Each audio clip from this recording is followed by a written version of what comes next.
Hello and good evening, everyone. Today I am speaking to the Europe editor of the Sunday Times. It's Peter Conradi, and he wrote a very interesting book that I'm reading. I can't show the cover of the book, but it's on my Kindle, I promise you. It's about Russia and Ukraine. It's who lost Russia from the collapse of the USSR to Putin's war on Ukraine. So, Peter, welcome to the channel. Thank you very much, Hugo. All right. So, I'm going to get into this book that you wrote. Would you briefly maybe outline us what is your experience in dealing with Russia? You've got quite an interesting history in that part of the I have world. indeed, yeah. I mean, Russia and I go back a very, very long way, I suppose, probably to about the early 80s. I'm older than I thought I was. To the early 80s when I was studying at Oxford in England and studying politics and economics and philosophy and sort of specialized then in Soviet politics, and I sort of shocked my tutors then by also wanting to study Soviet economics. So I was one of the few people in Oxford that actually wanted to study Soviet central planning. Goodness knows why, but it was quite instructive. Out of inspiration or just curiosity? No, not at all. Not out of ideology. I'm not a communist. I was never a communist. That's not, and I'm not just saying that for entering the United States, if that rule still applies. But no, just pure curiosity, I think, just because everything was so different. Everything sort of worked according to just completely different principles from Western politics and also from Western economics. So I became very fascinated with it at a relatively early age. I then became a journalist for the Reuters news agency. Worked in Brussels for a little bit, worked in Switzerland for a little bit, both of which were a little uninspiring. And a job came up working for Reuters in Moscow in 1988. And, I leapt at the opportunity because this was 2 or 3 years into Mikhail Gorbachev's tenure as president, Soviet leader. And he'd initiated sort of policies of glasnost, kind of openness, and perestroika, the remaking of society. I mean, he was, determined to make communism work. He wanted to save the Soviet Union. He wanted to make communists work. He didn't succeed in either. But, I was there. It was an incredibly exciting time to be a journalist there, to be on the ground, to be watching what was happening. And I stayed there from 1988 all the way through to 1995. So you saw the entire rollout, or rollback of the Soviet Union, the devolution of the Soviet Union. Yeah, I mean, the collapse, the breakup, yes. The power struggle that erupted between Boris Yeltsin, who was the leader of the Russian Republic, the Russian, which was one of the 15 Soviet republics, and Mikhail Gorbachev, who was president of the whole thing, the growing demands on the part of some of the other republics for independence from the Soviet Union. I traveled an awful lot to the Baltic states, to Estonia, Latvia, Lithuania, where the independence movement really got going in the late 1980s. Also to Ukraine, where again there was an independence movement. So, all this was essentially coming together. We had then very, very dramatic events in 1991, where Mikhail Gorbachev was faced with a coup by sort of hardliners within the communist apparatus, within the then KGB, within the army, police, and so on, who thought that he was essentially giving away too much. He was being too soft. We had the sort of bizarre scenes where he was essentially kept under detention in Crimea, which is back in the news, obviously, for a few days, came back to Moscow, but in fact, he'd already lost the impetus. He'd already been kind of eclipsed by Boris Yeltsin. And at the end of that year, 1991, the Soviet Union broke apart into its 15 constituent republics. And Mikhail Gorbachev was out of a job, and the Soviet Union disappeared from the map.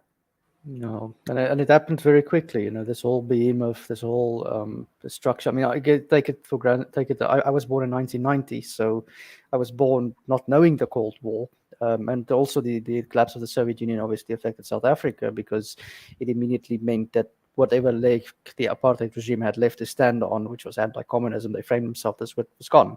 So forced into reform, and Mandela became president. So the two societies ran parallel with that.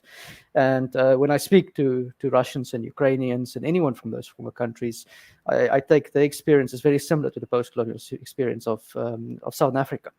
I find interesting. the themes to be very similar. And so I then continued and saw the beginnings of the independent Russia under Boris Yeltsin. Very, very kind of dramatic economic reforms that took place that have been sort of labeled, perhaps lazily just labeled shock therapy, which was really an attempt by Yeltsin to make the move away from communism irreversible. So the idea was that basically you're in a situation, you're in a state where the state owns everything and runs everything, where you have only very, very limited private enterprise. Everything was privatized. It was, as we'd say in British English, a boot sale. It was a kind of everything must go kind of moment. And as a result, a lot of people became very poor. Say the huge proportion of the population became very poor because the economy completely fell apart. It had a very, very dramatic transition. There were extraordinary scenes of poverty.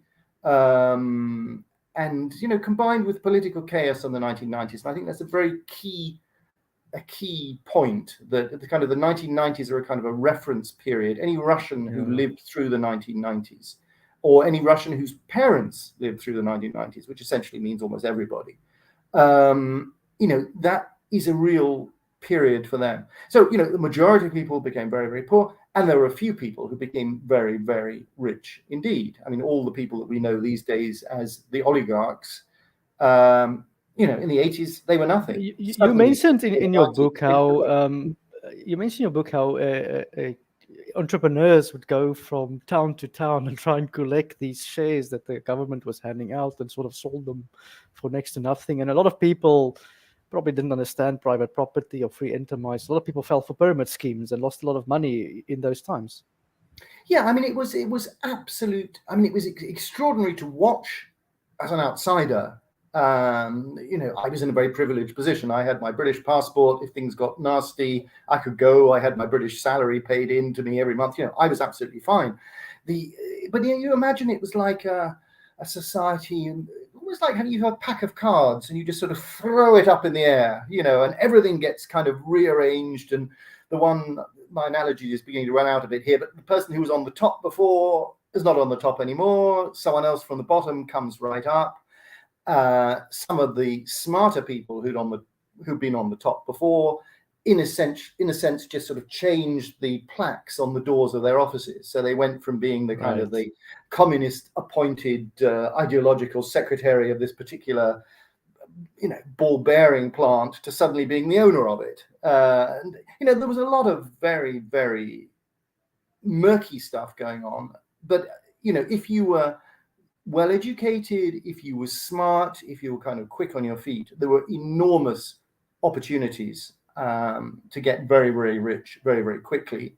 And if you were ruthless as well, all the better. But that was a certain group of population. If you were probably over 40, over 50 at the time as a worker for a state enterprise or just in an office or whatever, these were terrible times. All the past certainties of communist life, of Soviet life, disappeared. You were suddenly thrown into this new world. It was completely sort of uncharted waters, really. And I mean, you mentioned shares. Yes, the way that they chose to privatize these state enterprises was to issue everybody with a share. But you imagine most people didn't know what a share is. Right. When had the last been a capitalist system in Russia? Before 1917. So before anyone, there was no one alive who remembered it. No one knew what it meant. The smart people knew what a share was, and they knew that if they used their share to buy, or their certificate to buy a share in an oil company, that might actually be quite a good investment. If they used it to buy a share in some lousy other company that made something that nobody wanted, it wouldn't be so good. And other people Right. thought, what is this share? Here's this guy who's coming, he's offering me a bottle of vodka for it. I think I'll just take the bottle of vodka and drink it. So, in retrospect, it was a very, very unfair way of sharing out spoils. But the desire was essentially to just get it done as quickly as possible, just to make the change irreversible. Because, I mean, there was certainly the fear in the early 90s that, the communists had not properly gone away and they would come back again. And you mentioned there was obviously this euphoria at the time. I mean, this is common in countries that decolonize, countries that will move away from one ideology to another. I suppose is better for Russia. It's not uncommon to have a euphoria, and then maybe a decade or so later, you look back and say, "But it wasn't all that great." But we still don't want to go back to communism, right? Is that sort of a fair representation of what happened? Yeah, I think. I mean, there was. I think, there are two things, I suppose, that were mixed in people's minds. I mean, let's say I remember the period there where the late 80s, when I arrived, when it was still formally speaking a communist system, which was becoming more and more liberal under Gorbachev. So people looked at the West and they looked at what they'd seen on television, or the extent that they could see it on television, or those that had been fortunate enough to travel, which was a very small minority in the Soviet times, looked at what they saw. And there were two things there. There was, in a sense, democracy, if they looked at America or they looked at Britain or they looked at Europe, but there was democracy and there was affluence. And so both of these became kind of fused in their minds, I think. Ultimately, as we've seen in the years since, not just in Russia, but in China being the very, very most obvious example, all these kind of expectations that affluence and democracy inevitably go hand in hand, haven't proved to be the case. You can have affluence without democracy. Right. But at the time there were huge hopes, because I think they thought, okay, we are getting rid of communism, we're getting rid of the old system, we're going to have this sort of Western system, so we're going to become democratic and we're going to become very affluent very quickly. And of course they didn't. And the old system, the old economic system, which I studied, as I said, as the only man in Oxford in the early 1980s, the old economic system was extraordinarily inefficient. But there was some. If you were an ordinary worker, there were some advantages to it. It was pretty risk-free. There was full employment. You got paid, a living wage. Your rent was very, very low. Your energy bills were very, very low. No one starved to death. And if you had the right connections, you could get all sorts of things. Your holiday would be subsidized by the trade union of the factory where you worked, and if you knew the right people, you could get the right products and so on in shops. And it was a weird world, but some people obviously were nostalgic about it. I mean, particularly the older ones, and the older and the less the less skilled ones, because they really weren't able to compete in the new world. Well, was there then a generational divide at the time? Very much so. I mean, I think the people who were the best placed to deal with this new world. I would say perhaps there were two groups of people. There were those that were in positions of power or influence within organizations, or within companies, state enterprises, say in the natural resources sector. So if you were probably a senior manager in an oil company, a state enterprise in the oil business, in gas, or in these kind of things, then you were probably quite well positioned. You knew what was going on. You could kind of leverage yourself into something quite lucrative, because you could see that actually once sort of world economic, Western market-based economic forces came into play, you were sitting on something that was very valuable. Right. Or if you were young and smart and understood how capitalism worked, and you were enterprising. I mean, there were kind of bizarre situations where people would, get on an aeroplane, fly to Turkey, which you could still do quite cheaply, and just buy 10, 15 leather jackets, come back, fly back, and the profit they made from selling those leather jackets was more than sufficient to cover the airfare. Wow. Or you look at the various oligarchs, and I get a little bit confused who started doing what, but I mentioned it in the book. I think one of them, selling bath plugs or something. Yeah. I mean, I had friends, Russian friends, when I lived there, with whom I've sadly lost contact. And there was a very, very enterprising young man I knew who was like a senior figure in the Communist Youth League, and he, like most of his companions, went into business. And I suspect probably now, he's got a yacht or something, a large yacht, if he hasn't had it impounded. Or he's in prison, Well, he's in prison, or he fell out with the wrong guy and got shot. Yeah. Which happened So, also. so a lot you in make the London. point that and you're obviously not the first to make this point, that the oligarchs really were the ones who, in a way, were lucky, but sounds skillful. I mean, I wouldn't say they were all just strip mining although that certainly occurred, but some of them were entrepreneurial, wheeling and dealing a little bit, and they had good connections. Some were ex-communist party people, and this created this oligarchical elite, right? That is still Exactly. when we refer to Russia, we think of Putin with his oligarchs. It's sort of the image in many of our minds.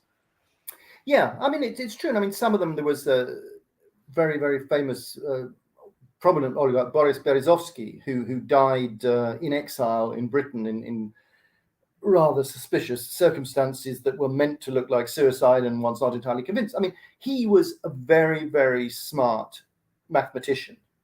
Really, really smart guy. And he started, I think he set up a car dealership.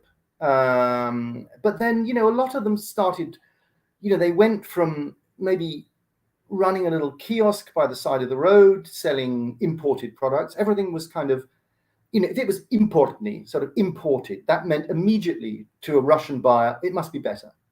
So they would sell, some of them started off selling these imported products.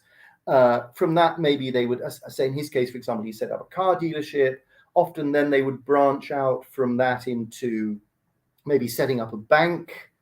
And there was a huge amount of money to be earned from doing that, just because of the way that sort of interest rates, and there was a lot of inflation, so real interest rates were quite low, and there was, lots of money to be made. And it was almost like a series of kind of up escalators, and they would sort of go up one and then another one and another one and another one. And, a few years on, they'd be worth billions and have a very large house in London. They'd have somewhere on the Côte d'Azur. They'd have the yachts. So none of this sounds, the way you presented it doesn't sound necessarily bad. It's just businessmen getting rich, and somebody strikes a jackpot and he becomes a billionaire. But obviously, that's unfortunately not the whole story. Eventually these oligarchs became more assertive in politics, and they started, using the political system, I suppose, to cover for their own interests. Yeah, it became entwined. I mean, particularly with Boris Yeltsin. So Boris Yeltsin, as we sort of had earlier in the story, so he was the leader of Russia. He became the president of independent Russia, and he essentially became, I would say, a prisoner of the oligarchs. But he became their creature. And this was particularly marked. I mean, in the book, the book is essentially a chronological, as you know, but the listeners probably don't. It's just an attempt to look chronologically at what happened from 1991 right up to the invasion of Ukraine and beyond. And so, in 1996, Boris Yeltsin was standing for re-election, and it wasn't entirely clear that he was going to be re-elected, because the first 5 years from 91 to 96 had been very, very turbulent. As we just discussed, there was a relatively small number of people who became very rich, a very large disgruntled majority. And he was running against the communist leader exactly. at the time. He was running against the communist candidate, and there was a fear, great fear within Russia in the Yeltsin camp, that the communists would come back and essentially turn the clock back. I mean, whether they would have done or not, I don't know. It would have been difficult to reconstruct it, but who knows? There was that fear. And there was a particular fear in the West that after all that, we go back to communism. So there was this kind of attempt to ensure through various murky means that Yeltsin was re-elected. And that re-election has been cited again when I read Russian media, which I'm not really allowed to in Europe anymore. It's often cited that the US helped rig the election, which I think is also not fair. I mean, your book shows it's a bit more complex. It's some of it was part of the oligarchs, some of it was just giving immediate time, and certainly there was some intervention. I mean, we can't neglect it. Yeah. I mean, it's you know, this I think crops up quite a lot in the whole story. I mean, we'll probably come to it again when we talk about the Maidan uprising in 2014 in Ukraine. You know, the extent to which if America has particular interests and kind of helps things along, to what extent are they, you know, how significant is that helping along? I don't know. I mean, whatever, you know, Yeltsin was re-elected, but in relatively dubious circumstances. He was sent a prisoner of these oligarchs, and his powers, you know, his physical powers were fading, his intellectual powers were fading. He had a very, very serious drink problem, as became the story that you recall between him and Bill Clinton was quite interesting, you know. Yes, it was indeed when they were out on the boat. You mean, in Lake Vancouver, I think it was. Yeah. And I mean, he was just not, you know, he was drinking like a Russian man of that generation would drink, but you know, far too much. And you know, it was, and then there was, and he was becoming, let's say, a figure of fun. Certainly in Britain, I think a lot of other countries. I mean, there was an extraordinary occasion, for example, when he was on a plane that landed in Ireland, and he just didn't come off the plane. You know, the reception committee were there, or this other extraordinary video of him clearly under the influence of alcohol, kind of conducting an orchestra, you know, sort of you know, I think they were playing the Russian anthem or whatever. He just kind of arrived, this kind of thing, which, you know, for us was great fun. I mean, for a journalist based there as I was, you know, it was great fun to observe.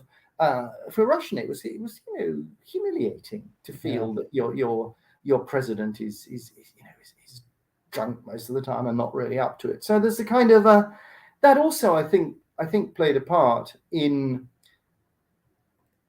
latterly in sort of looking back on the 1990s. The Russians look back on the 1990s as a sort of chaotic politically, chaotic economically. Almost like a decade of humiliation, you know, to paraphrase the Chinese. Exactly. It was like a kind of a, you know, maybe a time of troubles, I call it in the books, sort of referring back to the sort of the 17th century period in Russia, of you know, and also a time of humiliation of, you know, the bad old 1990s, as far as Russians are concerned, which, you know, everyone I think was very, very glad to see the back of. And why I think, you know, Vladimir Putin, when he was essentially installed by Boris Yeltsin as his successor, he was sort of put in as, he was prime minister, and then he was kind of acting president, which meant then when the actual election was held, it was a kind of a sure thing. You know, that's why I think, you know, Putin at the beginning was, in 2000 when he became president, was genuinely popular and was genuinely seen as someone who was everything that Yeltsin wasn't. He was a lot younger. He seemed energetic. He seemed to be in control. He seemed a little bit, it's difficult to believe now, he seemed a little bit shy, a little bit unsure of himself. But he, you know, he didn't look like an embarrassment. I mean, I read Stephen Cohen's book as well on Russia, which I think is also part of this thing. And he made the point that Putin was an inexperienced mayor of St. Petersburg at the time. He didn't really have the idea what to do, and that's probably where the shyness and stuff comes in. So what you're still describing here to me in the 90s is just genuine politics, change of power, nothing too shady you can make of it. Okay, fine. Yeltsin's election, he got a few businessmen to help him. That's not uncommon in the United States, you know. Pump money into an election. It's not. There's nothing which I think we don't find as an unacceptable norm. We put it that way. We might find some people might object to it, but it's still something that would even happen in Western countries to some extent. Yet, Putin gets to power, as you mentioned, and there is a genuine attempt by not just him, but also by the United States, actually already from the Yeltsin year, to try and create a new post-world order that is more peaceful and that's got better relations. Maybe just speak a little bit to those attempts by Clinton and then later by George Bush. Yeah, I mean, I think there was. I mean, if you look at the period from the 1990s onwards, as far as sort of Western policy was concerned, there was a feeling, okay, we have moved from being foes to being allies. And this started under Yeltsin. This continued in the early years of Putin. To some extent, this was reciprocated by the Russians. I mean, the example was always cited of the after the 9/11 attacks, that Putin was one of the first, I think, or the first to call up Bush and kind of offer his support or whatever. Not least because if you look at the geographical position of Russia, they were pretty concerned about the Islamist threat as well. But I think that was sort of genuine on Russia's part. There was Putin put pressure on, or sort of gave the go ahead for the leaders of Central Asia, who were still a bit dependent, or still considerably dependent on Russia, for them their countries to be used as bases, part of American operations against Afghanistan. So there was this degree of cooperation, but things began to go wrong. They began to go wrong with the Iraq War. They'd also, in a sense, even before Putin came to power, they'd begun to go wrong also with NATO actions against Serbia in defense of the Kosovars, which really, really rankled with the Russians. And just because the sort of Russian-Serbian brotherhood, both through sort of linked historical ties, and because the West at that time, and I suppose the West saw itself as triumphant over the Cold War, did not approach the UN through the Security Council. It had a belligerency. It's on its exactly. own. But I think I think there was a gradual sort of dawning. Let's say what the fundamental problem, which I think has never been resolved since 1991, is what kind of relationship would Russia have with the United States or with the West in general? That it was okay when the Soviet Union broke up, or rather when the Warsaw Pact broke up. Places like Poland, Hungary, what became the Czech Republic, Slovakia, and so on, they all kind of went their separate ways. And then the second stage of it in 1991, the Soviet Union broke up into its parts. Now, all those smaller countries could, fit quite neatly into an American-dominated security order. So, Hungary could become an ally of America, but it would realize that actually it's America that calls the shots. We're in NATO, but also in the EU, but we're relatively small, so we know our place in the world. The problem is that Russia is not Hungary. Russia is not Poland. Russia is many times bigger. It has a much different history. It has a much different military capability, huge nuclear arsenal. I would say, has a huge amounts of natural resources, even though it's proportionately its economy is probably not many times the size of Poland's now. It's the size of Italy and Spain. It's often referred to. Exactly. So, and the problem was how to fit Russia into that. And I think there was the Russians all through the 1990s under Yeltsin could sort of see that they were, in a sense, being taken for granted. And, rightly so. They were, since they were being taken for granted. They saw that the first moves were made to extend NATO. The Cold War had been about these two opposing blocks, the Warsaw Pact and NATO. Cold War essentially ends, Soviet Union falls apart, Warsaw Pact gets abolished. There was a lot of talk then about setting up new security structures in Europe. But no, NATO continued. And NATO not only continued, but NATO expanded. Right. And this happened starting in the mid-1990s with Poland, Hungary, and the Czech Republic. But before that, also, and again, I'm citing now the Russian talking point here. So they always make reference to this not 1 inch further than East Germany type of argument. Yes. And there is, there's minutes recorded, there is no documentation, but you also say the Warsaw Pact existed at that time. So maybe explain why that argument is not. I think it's a bit of an absurd argument, to be honest. Just a little evoke. I mean, there is a whole book that has been written about it, which I haven't read. I think literally called Not 1 Inch, which has been very well received, and I must say I should read it. Yeah, I mean, it all boils down to the extent to which guarantees were given or not given. I mean, in a sense, the mistake was Mikhail Gorbachev. It was Mikhail Gorbachev's mistake. He had enormous leverage because he, as one of the 4 powers, if you think after the Second World War, there were 4 powers, the United States, Soviet Union, Britain, and France, who were like the kind of the guarantors of the status of Germany. Germany was desperate after the Berlin Wall came down. Okay, you had the Berlin Wall came down in November 1989, but you still had 2 Germanys, and the question was, what is going to happen? Are these going to come together? West German government, Helmut Kohl, was obviously determined to unify. Russia, or the Soviet Union, as was then, had a power of veto.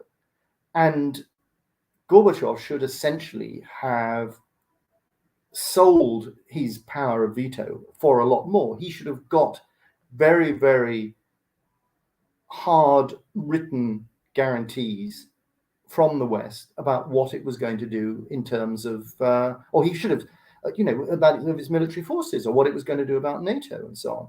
I mean, I had the fortune to interview Mikhail Gorbachev a couple of years ago. I mean, only by telephone. It was sort of COVID time. Unfortunately, I couldn't go to Moscow.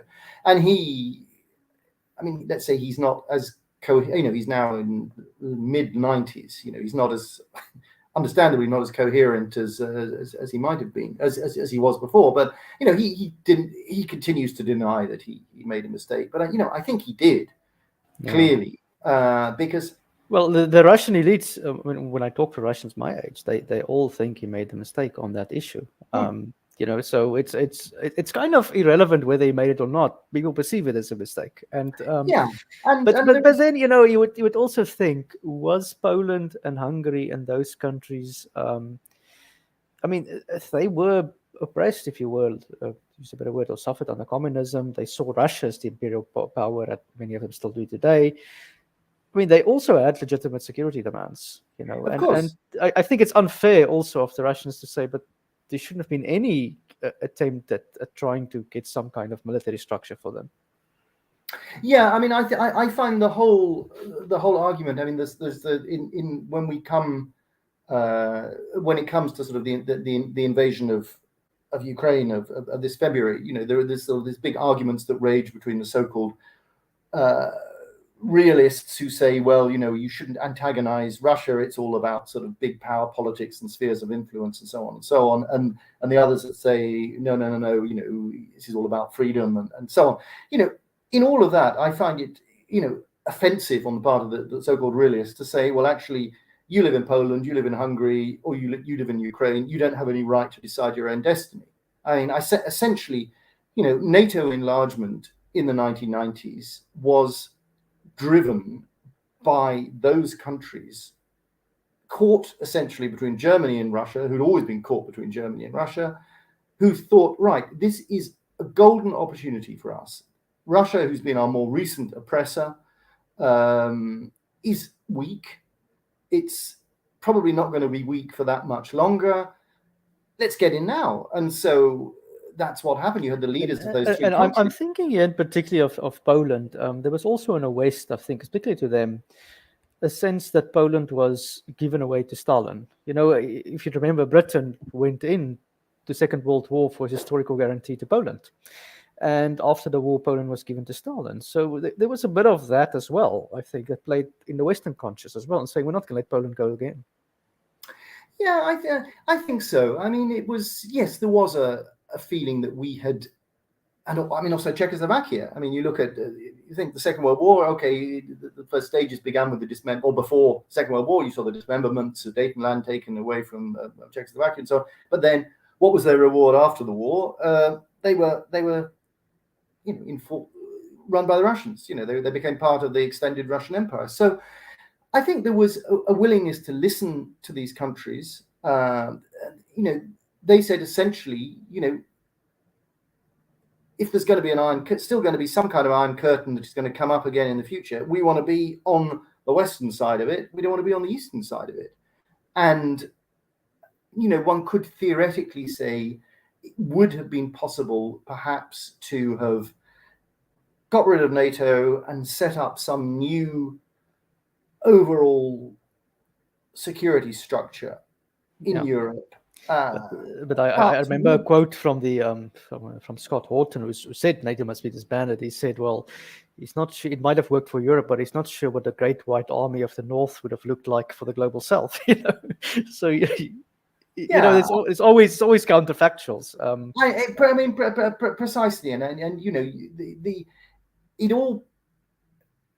it all gets back to, in a sense, a fundamental problem, I think, which is Putin acting this way because he's been pushed into a corner and forced to act this way, or in a sense, when Russia becomes powerful, when Russia was weak in the 1990s and was therefore largely subservient, it became richer again, more successful again, more affluent. Does that automatically make it aggressive? Does it automatically make it start throwing its weight around? Well, maybe it does. I mean, maybe that's what history teaches us. Well, I mean, it's you come down here to essentially dominance hierarchies. Now, we don't like to think of humans as pack animals, but it's a fact of life that the United States dominates the planet, or most of the world, because of it controls the oceans. It has a big economy. It has a big military. It won the Second World War. United States, Germany doesn't, because it was defeated in the Second World War. So was Japan, so in the sense it got dominated by America, if you want to put it in crash terms. I don't think it's a diplomatic term necessarily. And here you have Russia, and, it's a weakened power clearly after the end of the Cold War, but it's not a defeated power. And now, as you say, it starts to reassert itself. So inevitably power relations have to change with Russia. And I think this gets to the crux of the article you wrote, I read over the weekend, which is, we don't have an answer to deal with a power that is asserting itself. Maybe it's a natural emergent phenomenon. There's clearly ugly nastiness in Russia. I don't think anyone's apologizing for that. But also we're seeing the same thing with China. China became economically dominant. It is dominating Hong Kong. It's dominating Taiwan in certain ways. And, how do you propose we deal with this type of creature that's coming up? Well, I mean, if I had an answer to that, I don't know. I would be sharing it. I'm not sure what the answer is, because I think there is just something.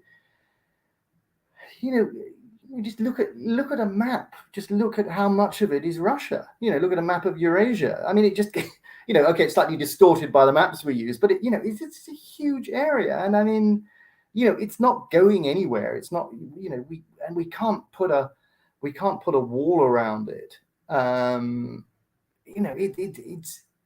It's just there. And there are some people that say, oh well, this kind of hope that somehow that Ukraine is going to win the war. The scenario essentially is that Ukraine is somehow going to drive Russia out. I don't believe that, but Ukraine is going to succeed in driving Russia out. Putin is going to be so humiliated that he will leave the Kremlin. Someone else more amenable to us will come over. And then the third stage of that, even more fanciful, is that somehow Russia will break up along ethnic lines in the same way that the Soviet Union broke up, which I think is even more far-fetched. That in a sense would solve the problem if Russia turned into 6 or 7 smaller states. But I mean, it's not. But it's also because we, especially in America, they stuck with the Hitler metaphor. Every problem in the world is Adolf Hitler trying to annex the Sudetenland. Now, sure, you can make some of that argument today because it is Putin that is invading Ukraine. And I want to get to just on Ukraine, since we touched on that. You wrote very clearly in your book that in the Russian mythology and in their mindset, they do make it's almost as if they have an inalienable right to Ukraine, as if Ukraine is part of historical Russia. And yet you cite clear statistics that say, well, it's not really how the Ukrainians see the situation. No, I mean, let's say the relationship between Russia and the other former Soviet republics is interesting, and there's a different relationship. Russia has a different relationship with the different republics. So there was I think one of the great misunderstandings is that on one occasion Putin stated that as far as he was concerned, the collapse or the end of the Soviet Union was the greatest geopolitical catastrophe of the 20th century. Lots of people look at that and they say, oh yes, he's trying to rebuild the Soviet Union. He's not. He doesn't want Kyrgyzstan back. He doesn't want Uzbekistan back. He doesn't want all these people back. Yeah. But I think in a sense he probably doesn't want Estonia, Latvia, and Lithuania back. But he looks at there's this traditional Russian view of this sort of triumvirate of Russia itself, Belarus, and Ukraine. And the feeling that this is basically one ethno-cultural, linguistic kind of territory. And I mean, within this, the sort of the Russian-Ukrainian one is obviously particularly contentious, largely because Belarus under Lukashenko, the odious dictator, is essentially rolled over and is now in Putin's kind of. Yeah, we don't know what the Belarusians think, or they're not allowed to think, basically. Well, I mean, we know that there is. I for my work for the Sunday Times newspaper, I interviewed not so long ago the lady Tsikhanouskaya, who was the presidential candidate, who became the presidential candidate, stood against Lukashenko because her husband was jailed, and she took over and she did well, but didn't win a rigged election and left and went to Lithuania. I mean, there is an opposition there, but it's a fairly repressive country. That's another subject. As far as Ukraine is concerned, Russians think of it as being, or did think of it, maybe their opinions have changed now as a result of the war, but being a sort of an extension of Russia, not being that different. Linguistically, it's close, but I mean, let's say in the Soviet days, you could move from Russia to Ukraine. You cross the border and move from the Russian side of the Donbass into the Donbass itself in Ukraine, and you wouldn't really notice that you change countries. I mean, a few years back was talking about Russia. I gave a talk in Edinburgh in Scotland at the literary festival there, Edinburgh Festival, and I drew sort of shocked noises from the audience when I said, if you want to understand the relationship between Russia and Ukraine, think of England as Russia and Scotland as Ukraine. And there was sort of, the audience were, what on earth is he going on about? But, I was saying, essentially as an English person, I probably look towards Scotland. I personally don't, but lots of people have got relatives in Scotland. We speak the same language. For us, it's no big deal, the difference between England and Scotland. Flip it around, if you're Scottish, or a lot of Scots, this is very, very different. We've been run by this distant lot south of the border for several hundred years, and we've had enough of it, and which explains why such a large minority still, but still a very, very large minority, voted for independence. So it's the same kind of thing. But you're describing there just a normal post-colonial or colonial, if you will, even situation. It's not uncommon on the African continent as well to have something similar. I mean, I'm being Afrikaner, so I get the feeling that we didn't like being colonized by the English, but neither did the black population like being colonized by us. So we tend to get both worlds. So it's not an unusual situation, I would think. That no, but I think the colonial thing is important. That I think, just because these colonies are, contiguous with Russia, they're attached to Russia, they're that doesn't, they're still colonies. And you can, as a Georgian or as an Azerbaijani, you can feel that you have been run by Russia, by distant colonial power, much the same way as an African can feel that they were run by Britain, or they were run by France, or Portugal, or whatever. So there is that, and I mean, and there is a complication also, because okay, you look at empires. Okay, the British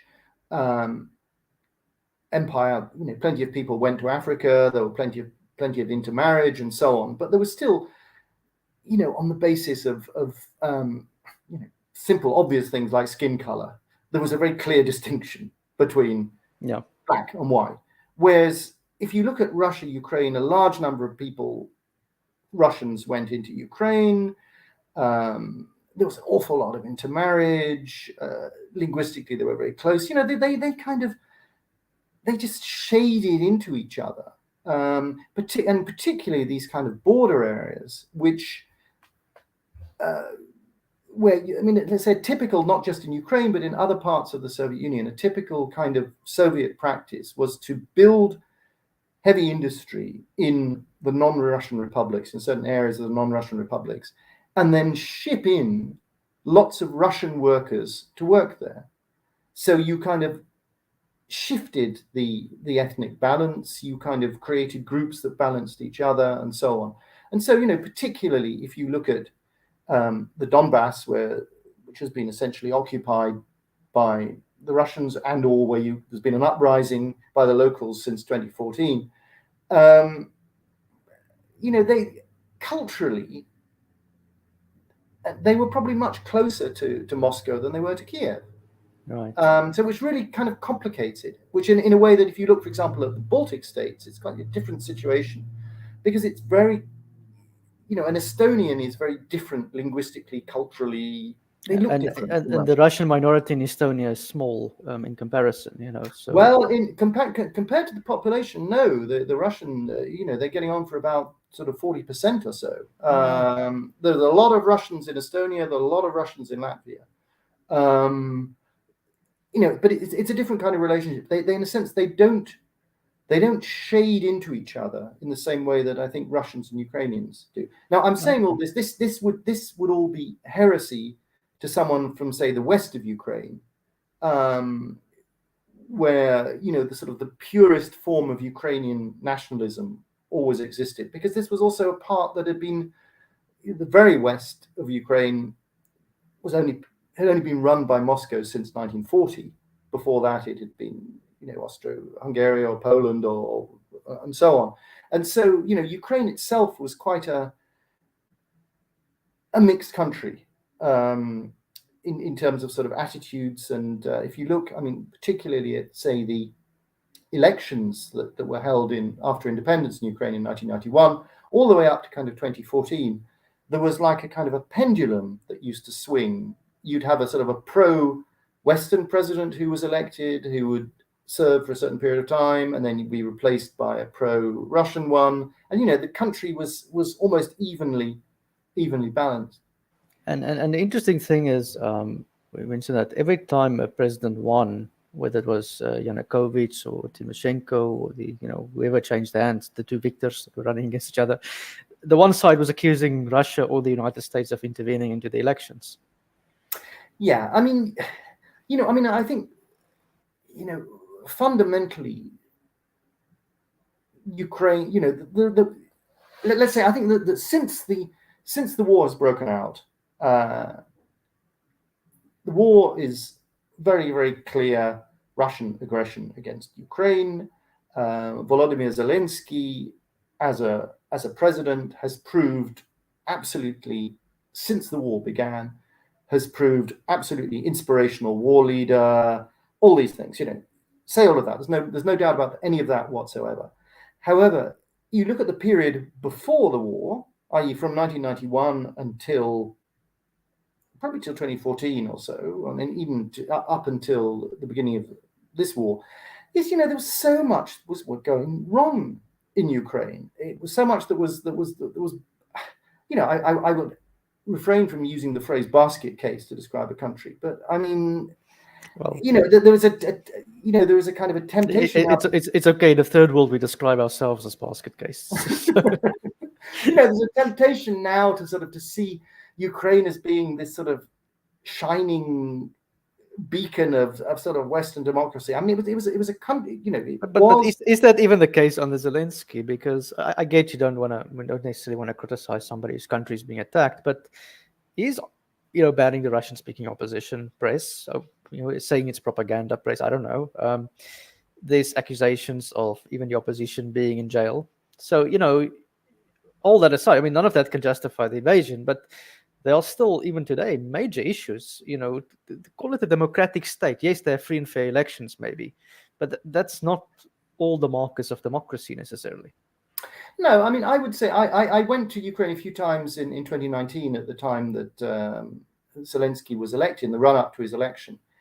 And, the whole thing was extraordinary. I mean, this was, and people at the time didn't notice much outside Ukraine because no one was terribly interested, and, this was essentially a comic actor who played a school teacher who just becomes president of Ukraine because he kind of he's filmed a sort of a rant on and also supported by lots of oligarchs, about denouncing corruption, and that's the sort of the fictional Zelensky, and then the real life Zelensky was elected in a sense out of the blue. I don't think he was particularly the creature of oligarchs, but the problem was essentially that he was very, very inexperienced. He had no political experience whatsoever. He came to power with surrounded by friends. He basically didn't really, he rightly identified the problem as being that Ukraine suffered from an enormous corruption problem. Didn't really trust any of the existing political establishment, and so he brought his own friends in, people from his TV production company, sort of childhood friends, various other people who kind of formed the administration around him. One by one, he began to fall out with them, made some progress against corruption, but not perhaps as much as he could have done or people would have hoped he would have done.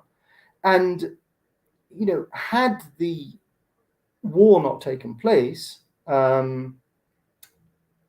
his chances of being re-elected in the next elections, I think, were very, very small indeed. I mean, there was, towards the end of 2021, beginning of 2022, there was real, dissatisfaction with him had grown enormously within Ukraine. There was a feeling he just really wasn't up to the job of being president. That being said, once the invasion started, he said and did exactly the right things. I mean, his talents as an actor, his talents as a sort of a frontman, the same things in a sense that got him elected to start with, he was then to deploy those to incredible effect, both domestically and in rallying world opinion. And, great admiration to him for that. And also showed extraordinary personal courage by staying there, his family staying there in Ukraine when they could easily have been, run a government in exile or so on. But that doesn't mean to say that he was a particularly good peacetime president. Right. No, that's fair enough. I mean, I get none of us want to step on somebody when they're down. You can't probably be more down than that. But I guess it comes to the question is, how do you solve this conflict at the moment? Because first of all, the obvious thing is Russia is invading Ukraine. As far as I can tell, they're gaining land. I don't know if the weapons and the millions of dollars that they've been sending to Ukraine is helping at this stage. I assume it is. But how does one, attempt to try and restore these relationships? And then to get to the gist of your book and article is, even if the war were to end today, acknowledging that Russia exists, I mean, there is a fundamental problem. I mean, today is what is today? It's 2 anniversaries today, by coincidence. We chose a good day to talk, which is the 31st anniversary of Ukrainian independence and the 6th month anniversary of the war. And online you can see, I was just looking before we spoke, very good, I think, on the Financial Times, had a kind of one of these maps that sort of the clock runs past, and you can see starting in February, and you can see how Russia has gradually taken territory. So I think it's now got about a fifth of Ukrainian territory. So there is no doubt that it has gained considerable territory. We seem to be militarily at a point where its gains are slowing down. It's a sort of a stalemate.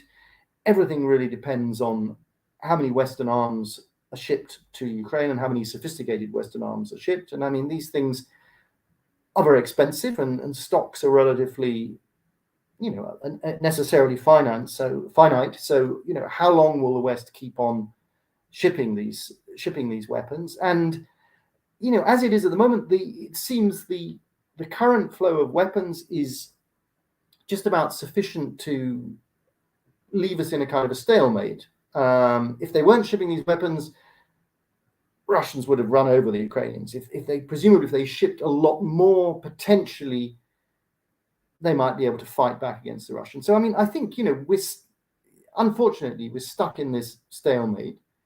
There have been no real serious attempts to try and get a peace settlement. But that's my biggest critique against, particularly the United States here, is since this war started, there's been opportunities for negotiation. Now, of course, I understand somebody say you don't negotiate with somebody who invades your house. Fine. I get the logic of war sometimes. But at the same time, any war has to end with a conflict resolution, right? It has to either end in a military stalemate, an enemy defeat, or a peace treaty of sorts. And the great tragedy of this war to me is the fact that nobody is paying attention to the Minsk II protocols that existed before the war.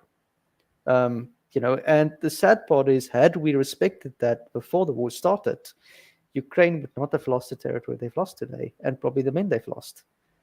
So that is also. I mean, how do you feel about that? I may disagree. So you're saying if the Minsk protocols have been respected? Well, I mean, if that implies Russia respected them as well. Yeah, I mean, I think that I think the idea that somehow the Minsk protocols were there were 2 sets of agreements. So agreements in 2014. Sort of so-called Minsk I, and then in early 2015, so-called Minsk II, which were essentially to kind of, for people who are not familiar with all the ins and outs of all of this, to try and bring peace after Russia invaded or essentially back to the uprising in Donetsk and in Luhansk in the east, in the Donbass. If you look back on who broke the agreements. Neither of them adhered to them properly. But you see, that again, in order to answer, would that have solved the problem? That takes us back to, what was Putin's plan? What did Putin want to do?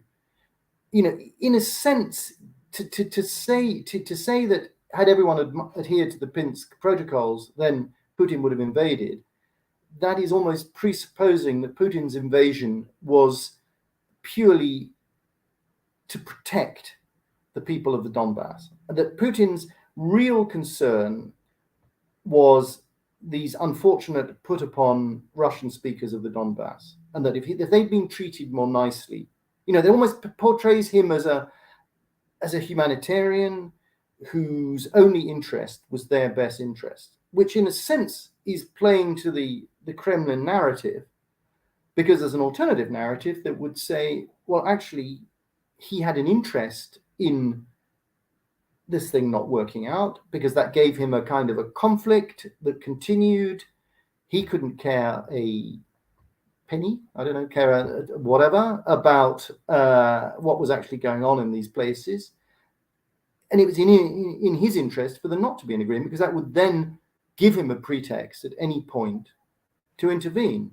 So it's... But do you think he was? I mean, I'm asking you obviously to speak to second guess the dictator's motives, which is very difficult. Do you think that? I mean, that his real intentions were a united Russia, Ukraine, the sort of Greater Russia area, or do you think his objectives changed as he realized he could get away with more things? You know, sort of like what was the flow of thinking at the time?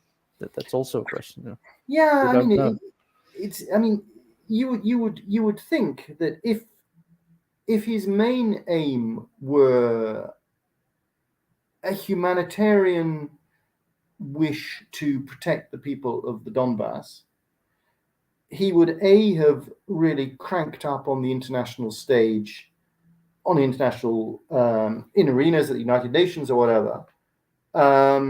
We've really got to do something more to protect the people of the Donbass, or we, Russia, are going to send in an army, formally send in military forces to protect the people of the Donbass. That would have been a logical thing to do if that was what your aim was and could be consistent of it. It's not, the logic that says our main aim is we're worried about the loss of life in the Donbass. So what are we going to do? We're going to send all sorts of military columns into the whole of Ukraine, attack it all simultaneously, and bomb lots of people. It doesn't really add up. Yeah, no, I hear you. And I mean, it's also a question. I mean, there's lots of hypotheses going around. One is just he wanted a rump state in Ukraine, so it's to weaken it. I mean, it's sort of a traditional Russian colonial model, which is put weak states around the periphery. And that is, it's very interesting. This opinion, the difference in opinion is a function of geography in Europe. When I speak to anyone from Poland or from Sweden or any of those countries closer to Russia, they would tell me, look, you don't understand. We've been living next to the Russian bear for ages.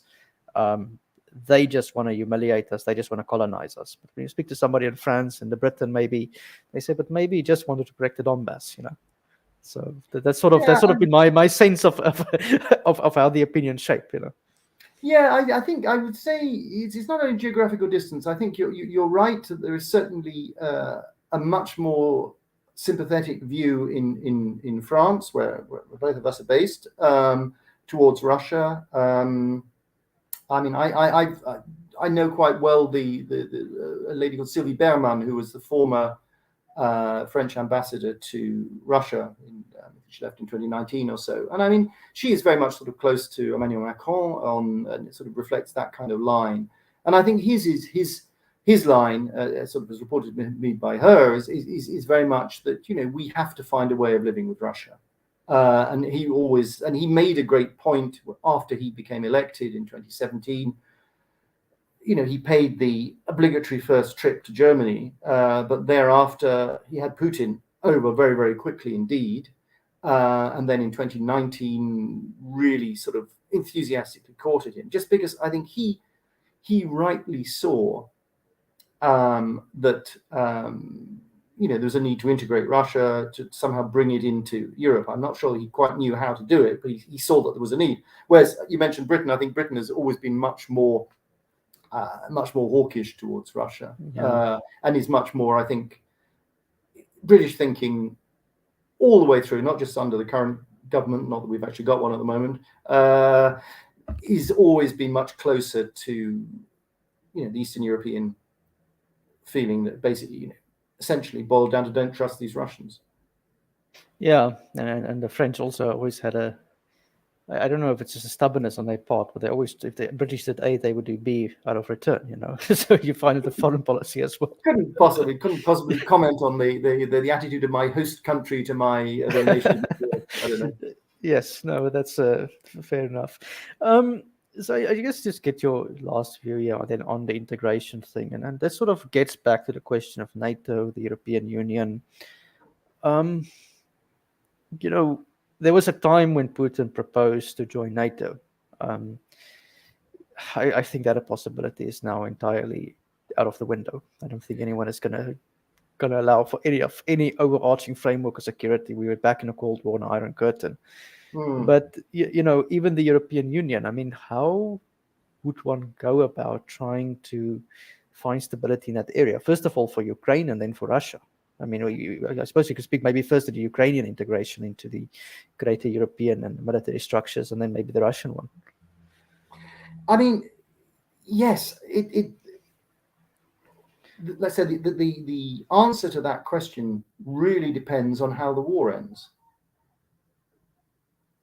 Does it end with victory for one? Does it end for victory for another? Does it end with a peace deal? Or does it just remain in a stalemate? Because you can't really move on to say, as long as the war is continuing, it would be politically impossible for Western countries to come up and devise a new relationship with Russia. I mean, it's got, you know, as long as Russia, we've even seen in recent days a speech by Macron where he's become very, very hardline towards Russia. You know, there was some comments he made a few months back when he said we must be careful not to humiliate Russia, and that I was thinking in this. I was mistaken, but I thought in this election, given that both Mélenchon and Le Pen ran on a anti-NATO stance, and Macron was 50-50, that perhaps France was going to pivot to saying we're making a statement, we're not going to allow NATO into Ukraine into NATO. But as the course of the war continued, I think even French public opinion has now been so turned against Russia that I think Ukraine into NATO, some overarching security structure, is almost a given at this stage. Well, yeah, but you need to, not as long as the war is going on. And well, it can evolve with the war. You know, Ukraine is already being militarized. I mean, they're a de facto member of NATO at this stage. Yeah, it is, but it's.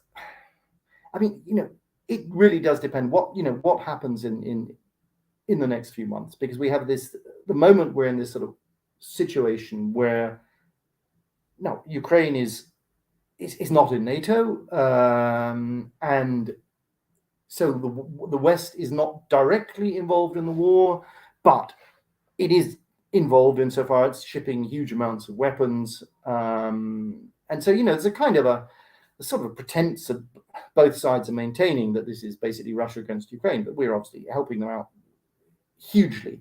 And if the West were to withdraw its assistance, then Ukraine would collapse almost instantly militarily once the weapons run out. But you know, the first stage is just how to find a way of ending the war, and the problem with that is that it's, you know, you would have to, what kind of a basis could you have for ending the war? You had, you know, what kind of a compromise can you have? Does Ukraine, what type of Ukraine is left, you know, geographically before we even get there? We don't know at this stage. Well, I mean, you know, if you look at a map, you know, a very large amount of Ukraine is still left. You know, if you just look at the map, so 80% of it is still left, but that's still, you know, 20% is still a substantial amount of the country. And a greater percentage of its GDP is lost. It's, yeah. I mean, yes. You know, the whole country is just going to require such a lot of money to rebuild it anyway. So, you know, you could say, you know, what will be acceptable to the Ukrainians? What will be acceptable to the Russians? And neither side has made very clear. And I say the Russians haven't really made clear what will be acceptable to them, apart from a complete change. I mean, okay, installation of a pro-Russian regime would be acceptable to them, but it would be completely unacceptable to the Ukrainians. The Ukrainians themselves, you know, they've been invaded. You know, if you were to say to the Ukrainians, well, would you be happy at least to go, would you accept going back to the situation pre the invasion of February, i.e., with a large amount of the east occupied, and also with Crimea, which was seized by Putin in 2014, still part of Russia. And increasingly in recent months, we've heard no, they actually want to go back to the situation pre 2014, which would include the return of Crimea to Ukraine. And I mean, I think what's quite interesting, as we've seen in the past few weeks, are various attacks that have been staged, presumably by the Ukrainians, on Crimea, explosions at sort of arms dumps and various other kind of things. So, they clearly would like to get Crimea back, but could they do that? Can they do that? Do the Crimeans want to be part of Ukraine? That's that is again the more fundamental question. That how if for example, theoretically, Putin falls, someone pro-Western comes to power tomorrow in Moscow and says, right, we'll give Ukrainians back Crimea. The Ukrainians marched into Crimea. Would they be greeted as liberators, or would they be greeted as foreign oppressors? It's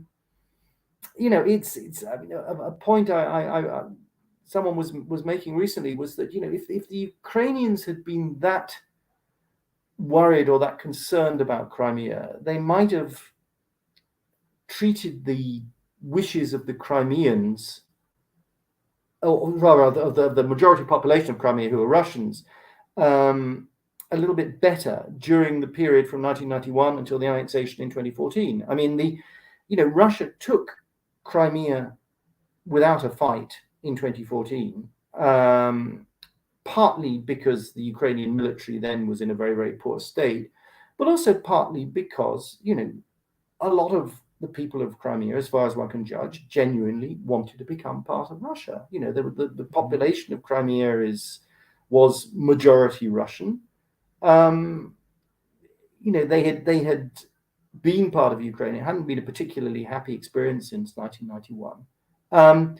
So therefore, if we're now in a situation where the Ukrainians say the only basis for a peace settlement is we return to the borders of 2014 and we get Crimea back, this war is never going to end.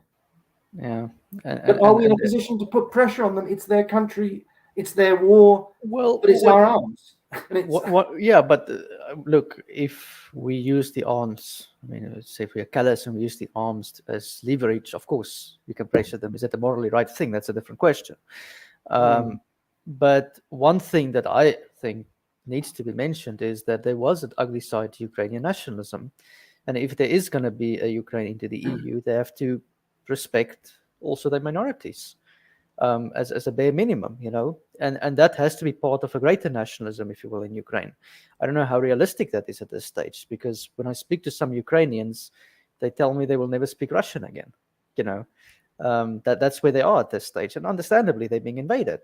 So you find and this is the tragic thing, you're going to find a lot of broken societies coming out of this war, and how to time, and it will take a lot of effort and time from both sides to try and heal whatever wounds has been opened up.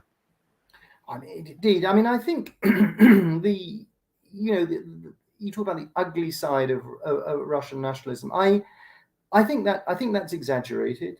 Of Ukrainian nationalism, rather. I think that's exaggerated. I think the much voiced concern about the far right groups, the Azov battalion, the neo-Nazi problem in Ukraine. I mean, not necessarily that. No, that to me is.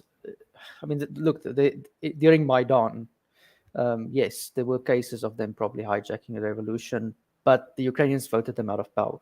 They are a small percentage. I don't think a neo-Nazi element. You didn't vote them out of power. They were never in. They were never even in. Yeah. Power. And then when you had the elections, for example, in 2019, there were no neo-Nazi parties. I mean, when I speak to nationalism, what I mean more is there is a Ukrainian identity at times that defines itself as de-Stalinized, decolonized, and in a sense anti-Russian. Now that doesn't mean neo-Nazi. You can be. There's definitely shades of nationalisms, and some are far more acceptable than others. It's almost like a Scottish nationalism at times that can also have. Precisely. An extreme Scottish nationalism sometimes can also have an ugly side to it. They won't ever admit to it. And sometimes the Ukrainians took that attitude to the Russians, and particularly the issue of language, I think, was a big issue in that region. And there must be some kind of compromise on that side as well. Yeah, I think so, but I think it's there was always, I think there's always a problem of, the question of when you talk about the treatment of minorities in a kind of a post-Soviet context. So, for example, say you look at a country such as France, which has got a substantial Muslim population, or largely of North African origin. Yeah. You could say, okay, that's a fairly straightforward case of a country that will be judged to a great extent on how tolerant it is, how well it treats this minority, and so on. Because this is a group without any particular political power, which is there, and in the same way as in Britain, we've got substantial minorities from Africa, from India, from former British Empire turned Commonwealth countries, and so on. That's all very simple. When you get to the post-Soviet space, you have the problem that minorities, if those minorities are actually Russians, the extent to which they're being manipulated by Russia itself, and also the extent to which they are, how do you treat members of what was essentially the former colonizing power? So maybe you should treat them in the same way that say a francophone African country would treat French people. But that I think gets to it, because if you look at the history of the Pied Noir in Algeria, they had to leave. Okay, no, that's not just the Algerians' fault; it was their fault as well. If you look at the history of the Rhodesians, they were killed, right, in Zimbabwe. And they had a racial history as well. In South Africa, it was a little bit better, but the status of even the Afrikaners today is still disputed, and of the English whites. Namibia and Botswana. So you will always have this question, where, unfortunately, if you are a settler in a colonized country, it's no fault of your own, but you have a dual identity. And there must be some tolerance that they have some loyalty to Russia and to Ukraine. It has to be pluralistic, the solution. That's difficult at this stage, because Russia is invading. It's got soldiers there. It's not, British history, which is 50 years, 60 years ago in South Africa, but that is kind of the milieu that it works into. Yeah, I mean, so if you can sort of, if you complete that analogy, I think, your African analogy, well, I don't know very much about Africa at all, but in terms of the precise details of these various aspects of it, but I mean, it will be as if France were now actively intervening on behalf of the French citizens, or the ethnic French of Côte d'Ivoire, for example, or Britain were sort of actively intervening in one of the former Anglophone countries in Africa. Just that complicates things. I mean, I know very well Estonia. I was there quite recently, and I was talking to a sort of senior Estonian journalist who I've known for about 30 years. I knew when he was sort of young reporter and now the editor of one of the leading papers. And we were talking about the Russians and sort of the Russian problem, as one calls it in Estonia. And he said, well, 30 years on, we're all a little bit surprised by the Russians, because he said, we thought after 1991, when we regained independence, that they would either change and become like us, or they would leave. But they've done neither, and that in a sense is a nub of the problem. But I promise you, if you ask the same questions to Black South Africans who are supporters of the ANC, who win the elections by 60-70%, what do you think of the Afrikaners? What do you think of the English South Africans? They would tell you the English South Africans in Sandton, Johannesburg, still speak with an Oxford accent, which is true. but it doesn't mean they're not South African. So that question is always the question that will come up. And it's these societies are always a work in progress. So I don't know the particular details of the Russians in Estonia, what narratives they buy into, but this is unfortunately it's the legacy of empire. It's the only way you can put it. And I think not enough in looking at the situation. Not enough attention is given to that. I mean, I think probably someone who's an expert on empire should look at the whole situation through that prism. And I think a lot of things will become a lot clearer. And I think the difference, I think, and again it gets back to this sort of contiguous territory argument, is that as an Englishman who's gone halfway across the world, gone to another country, you can't and being part of the colonizer, being a settler or whatever, you can't delude yourself that you're not a settler, that you're not part of the colonizing power. However, as a Russian who has gone, or maybe whose parents have moved 100 miles from the south of Russia across the border to Ukraine, they can tell themselves that they're not settlers, they're not colonizers. They're just, this is their land. And the problem also is that when that border itself is something which is kind of between Russia and Ukraine, is a little bit sort of vague, and it doesn't follow any distinct kind of geographical thing. So I mean that's the fundamental problem. It gets back to the kind of the differing views of the different communities. And in Ukraine, you get this sort of third sort of confusion. You in a sense, you have Ukrainian speaking Ukrainians, you have Russian speaking Russians, and you have Russian speaking Ukrainians, who are increasingly becoming Ukrainian speaking Ukrainians, because there's this kind of fair enough. It's a kind of a point. People are making a point. I'm so opposed to this invasion that I don't want to be speaking Russian because people think I'm one of them. It's interesting. Zelensky himself, who made his whole, he was born in a Russian-speaking part of Ukraine. His whole career, the first 20, 30 years of his career in show business, was all entirely in Russian, and in Russia to some extent. He would not be seen these days speaking a word of Russian. No. There was an exception actually on the morning of the invasion, the early hours of the morning of the invasion. He actually he was making an address to the Ukrainian nation, and he flipped into Russian and directly addressed the Russians of Russia, saying, essentially, do you know what your country is doing? Don't do this to us. But it's everything has changed, and there are loads of questions, I think, about what the future shape of Ukraine will be, where its allegiances will lie, how we sort of sort out the whole security structure, all that kind of stuff. But all that is, in a sense, for the day after tomorrow. We have first tomorrow, metaphorically, to bring the conflict to an end. And that's how that happens. I just don't know. Yeah, I think very few people know, even those who are fighting the war at this stage, which is quite a scary thought. I want to ask you just a final question here. Mm-hmm. This is a question on the media, and I know you work in the media, editor.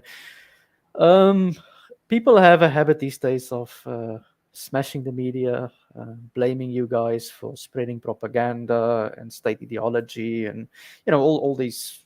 There's a lot of skepticism against the media. Some of it is justified, I suppose, or some of it comes from, I suppose, the Iraq War, to put it simple. There was a sense that the media failed to ask the right questions, weapons of mass destruction being a common example. In the Syria war, there was some of that. I think sometimes a little bit better coverage, but still there was maybe failures to ask some questions. How do you feel, as somebody working in the media, in the mainstream media, about the accusations that are often labeled against you guys? Oof, that sounds like the subject for another talk. Don't know if it's as quick, but it's because we need the media. We need you guys. I find it's quite interesting. This kind of certainly if one spends time on Twitter, and I do a little bit, not very much. There is a sort of it's almost this kind of mainstream media bad, alternative media good kind of narrative of the mainstream media. Yeah, as if the alternative doesn't lie, you know. Exactly. And I mean, I would say one thing that, I've spent probably, more than 35 years working in various aspects of the mainstream media. And I would say one of the advantages, at least, of the mainstream media is that you have a kind of a hierarchy of editors. You have, you write a story, you don't just write a story and put it up in your newspaper online or print it. It goes through a variety of people. It gets fact checked, it gets people who, above you, who actually will challenge you. I mean, I've been in a variety of jobs in my career, both as a reporter and as an editor. And, people have written things and I've said to them, well, how do you know that? Or where do you get that from? And, 9 times out of 10, they would have a good an explanation. 1 time out of 10, it will be sort of, I just thought that might be the case or so on. So, those, if you look at the so-called alternative media, the people with blogs or with what's it called? Substack? No, Substack. Substack, yeah. Yeah, I mean, these are people who essentially have their own views. They just put them up. And I think the one thing that the mainstream media does is it actually has resources. It can actually send reporters on the spot to the place. I mean, sending someone to Ukraine to report on what is going on there is a very, very expensive operation if you're going to actually take care of that person. If you're going to provide them with security, you're going to, just get them there, make sure they've got someone who can sort of help fix, can sort out for them and so on. The mainstream media have got that money. Independent people haven't got that money.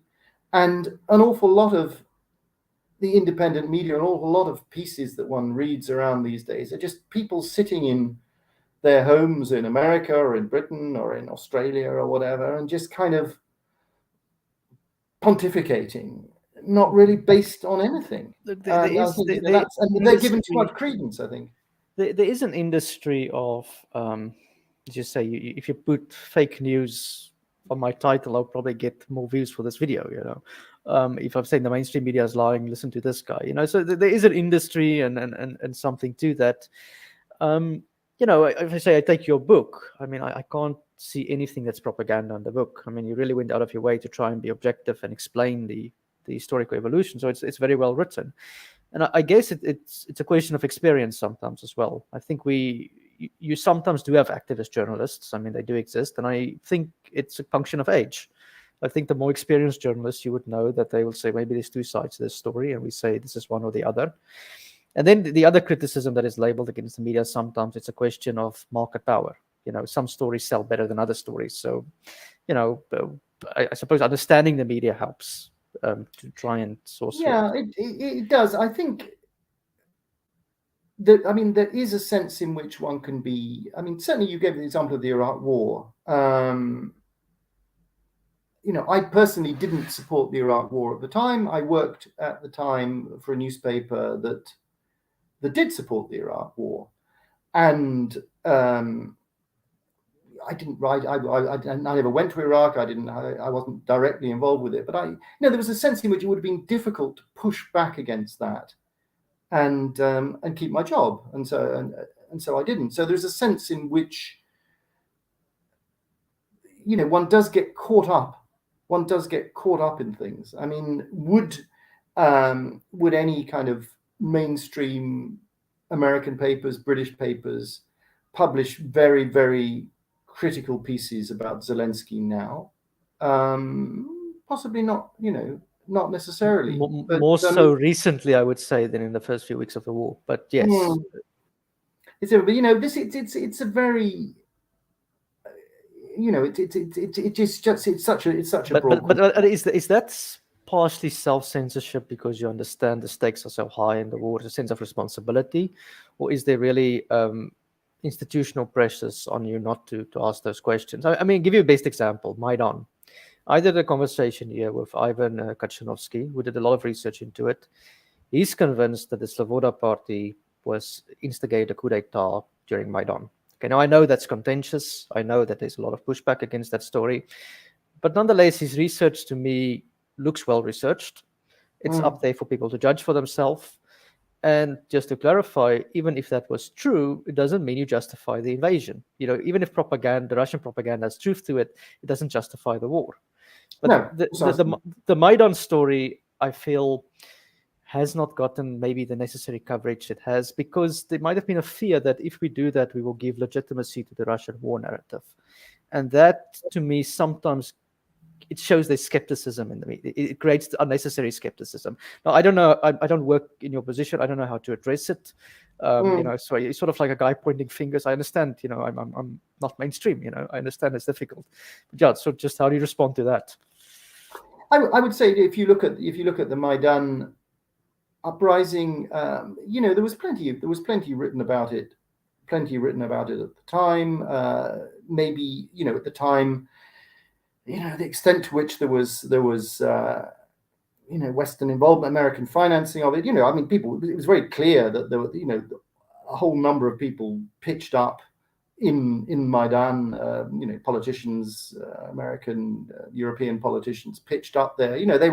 They were certainly encouraging it. Were they encouraging it purely for national reasons, to weaken Russia reasons, or were they encouraging it because they saw this as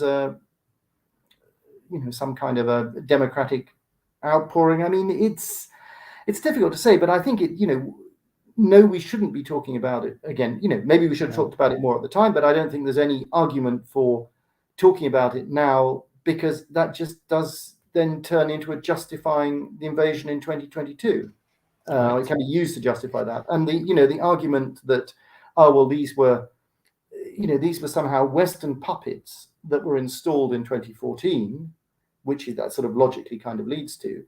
You say, okay, fine, but then what about the 2019 election?